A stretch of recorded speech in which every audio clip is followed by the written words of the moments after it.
Yo, what's up sa inyo guys? At today, papakita ko sa inyo ang mga panibagong pakulo ni Crossfire Legends.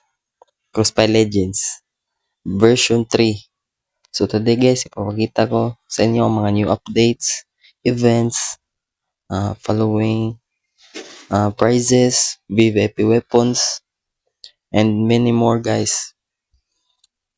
So watch till the end of the video para malaman nyo kung paano makukuha ang mga free VIPs items.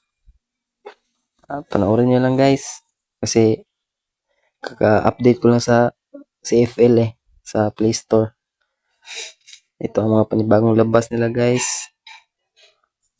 M4E1, S30MP, Barret, at iba pa guys, mga bundles. Kasi nagda-download pa ako guys, tignan nyo. Nag-download din resources pa ako. At try natin mag-draw guys. Tignan natin kung mabibigyan. Ayan, binigyan lang tayo ng 3 token. At goods na rin yun guys. Kasi pwede ko matry ang Barret Born Beast. Try natin guys. Baka bukas siguro mag-upload ako ng video. Rank game. At try din natin ang mga panibagong palabas na mga palaro guys. Kagaya ng ZA mode, Ghost mode, at iba pa guys. Panoorin nyo hanggang sa dulo para malaman nyo ang mga bagong labas na mga games. At ito nga pala ang aking ibig sabihin guys ng mga bagong bundles. Noble Predator, Noble BCX Beast, at Noble Gold Eldorado. Limited lang po ito guys.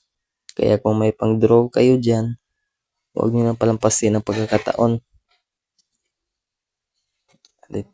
Nandito pa rin ang Barret Born Beast Noble Gold guys.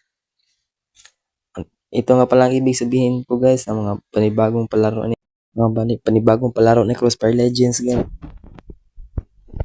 Ito nga pala, nag-download ako sa mga new maps, mga updates, at yung Biohazard, at may mga panibagong map guys, katulad ng Egypt, Monaco, andyan na yan, pero updated pa rin, updating pala.